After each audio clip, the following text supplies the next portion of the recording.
हमारी संस्कृति, हमारे संस्कार सदा रहे हमारे साथ।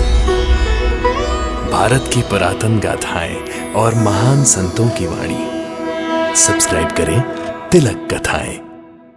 राजेंद्र की सौगंध खाकर कहता हूँ, मुझे पता नहीं वो चेन मेरे जेब में कहां से आई। मैंने चोरी नहीं की मनीषा, मैंने चोरी नहीं की। सोने की चेन आपको भेंट करने आया हूं। ये तुम क्या कर रहे हो श्याम सुंदर? ये चेन तुम्हारी सासू माँ ने तुम्हें दी है। प्रजय जी, वही चेन मैं भाई साहब को भेंट करना चाहता हूं। श्याम सुंदर अभी इतना बड़ा नहीं हुआ कि वो अपने बड़े भाई को भेंट दे सके। अगर देना ही है तो उन्हें प्यार दे, इज्जत दे, चोरी का झूठा इल्जाम नहीं। इसका मतलब सोने की चेन चोरी हो गई? रामलाल जी, अब ये चेन गले में पहन लीजिएगा।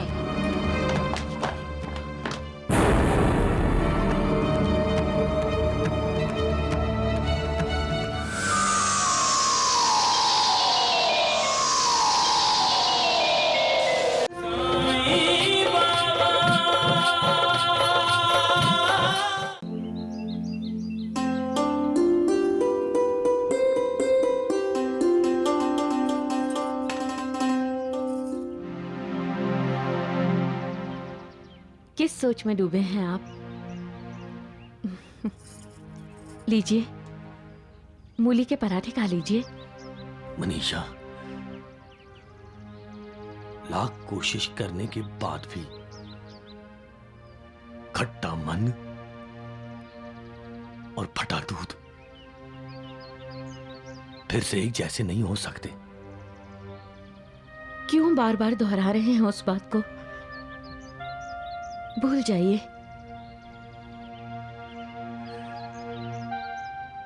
भूल जाऊं?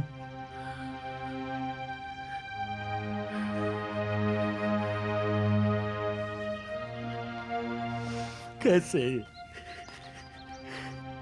कैसे भूल जाऊं? वो मुझे चोर समझते हैं। वो भूल जाऊं? चोरी का इल्जाम मौत के समान होता है मनीषा।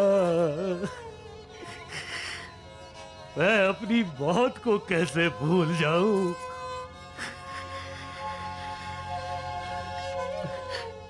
मैं अपने राजेंद्र की सौगंध खाकर कहता हूं, मुझे पता नहीं वो चेन मेरे जेब में कहां से आई। मैंने चोरी नहीं की मनीषा, मैंने चोरी नहीं की। मैं जानती हूँ आप ऐसा नहीं करेंगे। और आप ऐसा क्यों करेंगे? किस बात की कमी है आपको? लोग चाहे जो भी कहें, मुझे आप पर पूरा विश्वास है। और श्याम सुंदर भी इस बात को जानता है। श्याम सुंदर भी अगर इस बात को जानता है और उसे मुझ पर पूरा भरोसा है, तो वो मुझे मिलने क्यों नहीं आया मनीषा? मुझे मिलने क्यों नहीं आया? भाई साहब,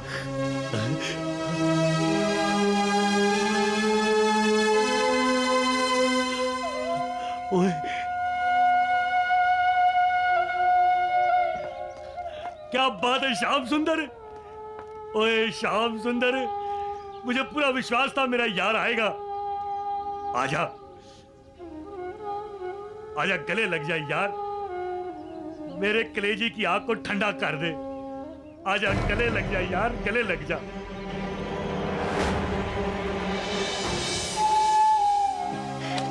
मुझे भरोसा था, मुझे विश्वास था तू आएगा। मुझे पूरा भरोसा था अपने यार पर। भाई साहब, मैं ये सोने की चेन आपको भेंट करने आया हूं। ये तुम क्या कर रहे हो श्याम सुंदर? ये चेन तुम्हारी सासू माँ ने तुम्हें दी है। प्रजय जी, वही चेन मैं भाई साहब को भेंट करना चाहता हूं। रामलाल जी, ले लीजिए। जब आपको ये सोने की चेन इतनी पसंद है तो ले लीजिए ना। मैं दामाद जी के लिए एक दूसरी चेन बनवा दूंगी। भाई साहब, घर में ससुर जी अकेले हैं, वो हमारा इंतजार कर रहे होंगे। अब मैं चलता हूं। इसे रख लीजिए।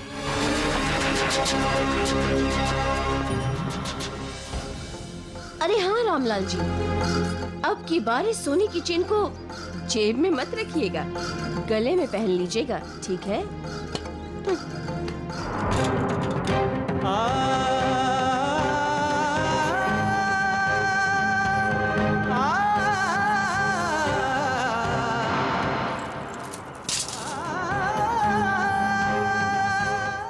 देखा मनीषा, श्याम सुंदर को भी मुझ पर भरोसा नहीं रहा। मुझे पता चल गया है कि श्याम सुंदर भी मुझे चोर समझता है। मनीषा, श्याम सुंदर को भी मुझ पर विश्वास नहीं रहा।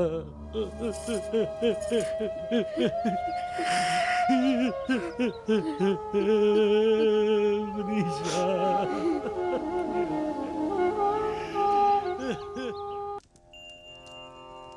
इंसान का मन बहुत ही विचित्र है, बहुत ही चंचल है।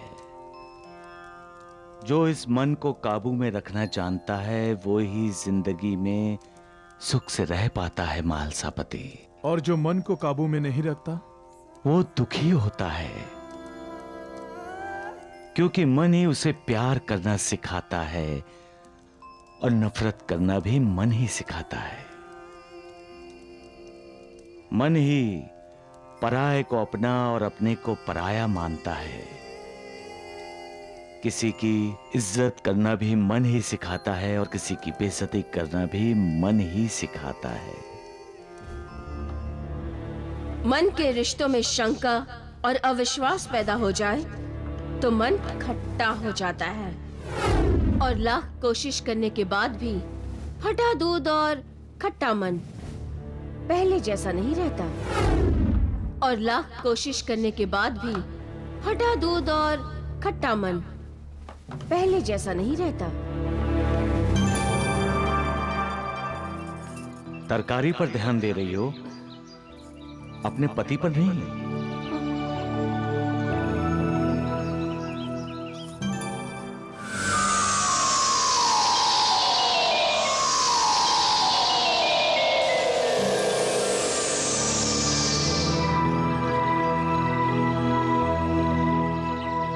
तुम्हें इस वक्त अपने घर में होना चाहिए।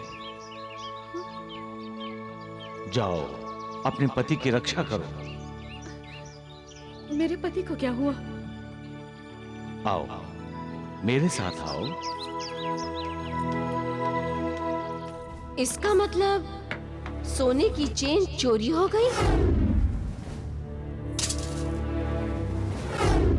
रामलाल जी, अब ये चेन गले में पहन लीजिएगा। प्रजाई जी, वही चेन मैं भाई साहब को भेंट करना चाहता हूं।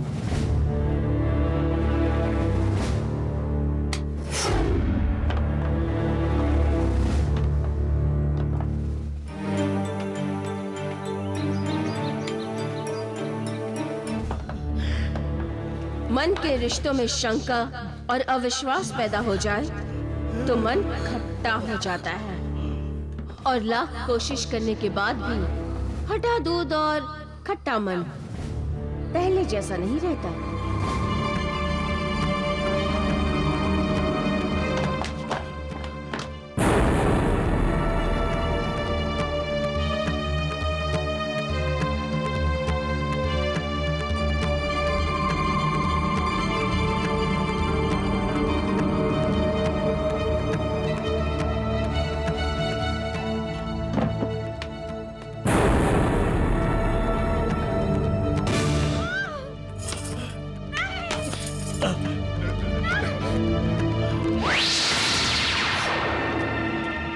क्या कर रहे हैं आप?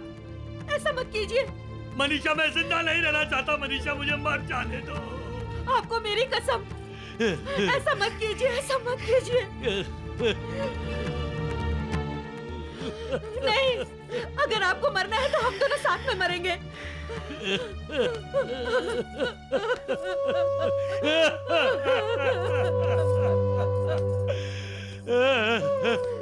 खाइए मेरी कसम कि आप कभी आत्महत्या के बारे में नहीं सोचेंगे।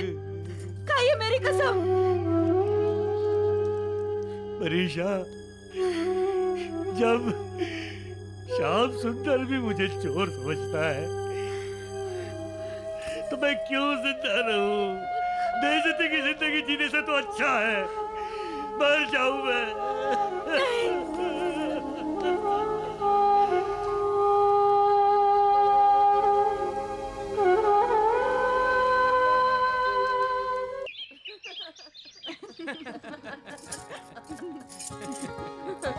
अच्छा सासू माँ, उसके बाद क्या हुआ? उसके बाद तुम प्रजा जी, आप? श्याम सुंदर, मैंने तुम्हारी सोने की चेन वापस कर दी है। ये क्या कर रही हैं आप मनीषा जी? ये चेन तो दामाद जी ने रामलाल जी को भेंट दी थी। श्याम सुंदर अभी इतना बड़ा नहीं हुआ कि वो अपने बड़े भाई को भेंट दे सके।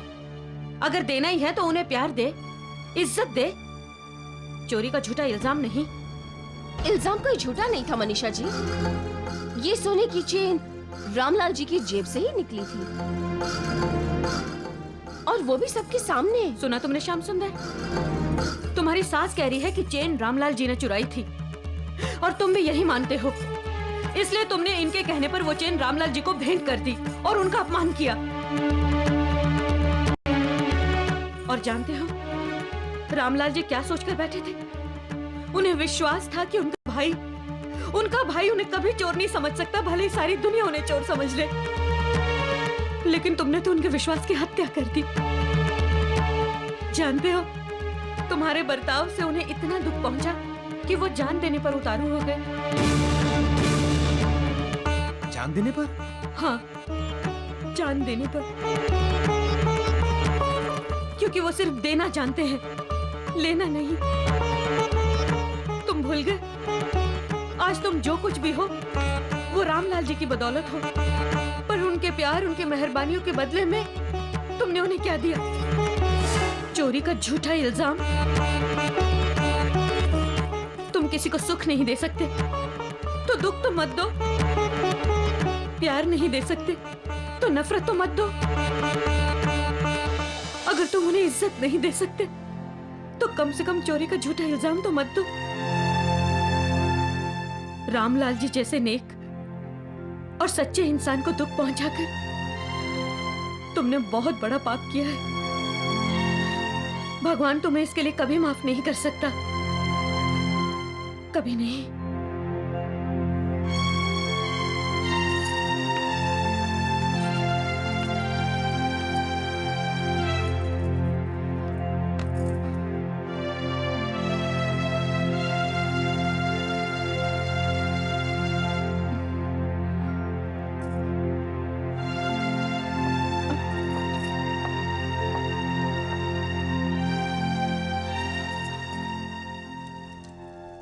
एक पत्नी को अपने पति के मान सम्मान की रक्षा करते हुए देखा है मैंने। तो हम फिर से जान जाते हैं कि पति पत्नी की आत्मा होता है। महालसापति, पति और पत्नी का रिश्ता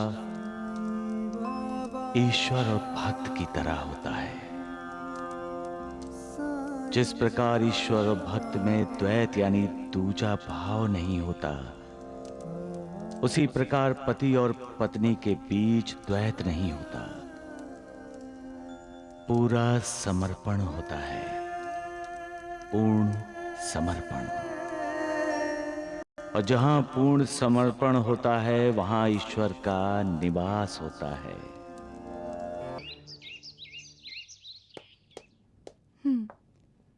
सुनिए, कहाँ जा रहे हैं आप? रामलाल भाई साहब के पास। क्यों? माफी मांगने, और क्यों? अरे वाह, माफी तो उन्हें मांगनी चाहिए, यहाँ आकर हम सबकी। मनीषा भाभी ने जो हमारा अपमान किया है, चोरी तो चोरी, ऊपर से सीना जोरी। निर्मला, दामाद जी, आप इस पर गुस्सा मत करिए।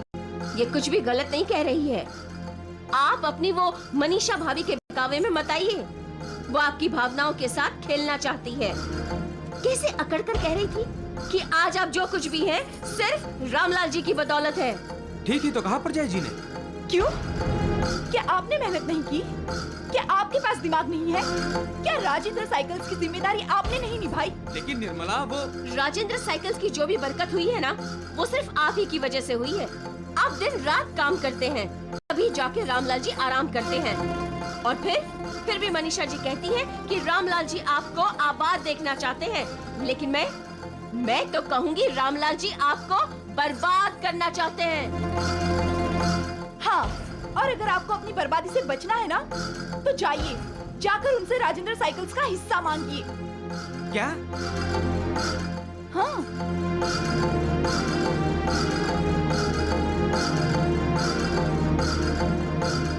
ये कैसा उल्टा पाठ तुम दोनों मिलकर श्याम सुंदर जी को पढ़ा रही हो? आप फिर बोले?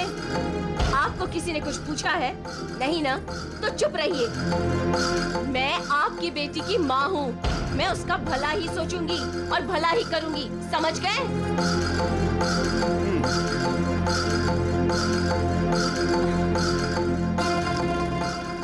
चल चल मेरी बच्ची। भला और बुरा, ये दो शब्द हैं जिनसे इंसान बचपन से वाकिफ है। बचपन से ही उसे माँ बाप ने ये शिक्षा दी है कि कभी किसी का बुरा मत करो। फिर भी इंसान अपना भला करने के लिए दूसरों का बुरा सोचते हैं। वो भला भला नहीं है जो दूसरों का नुकसान करके किया जाए। जब हम किसी का भला करते हैं तो उसका कुछ ना कुछ लाभ तो होता ही है। भला, लाभ, भला और लाभ है ना उल्टा? ये ईश्वर की देन है। वो कहता है दूसरों का भला करो, तुम्हारा लाभ होगा, मैं तुम्हारे साथ रहूंगा। दूसरों का भी भला होकर जब हमारा भला होता है, तभी हमें उस मालिक की कृपा का लाभ होता है।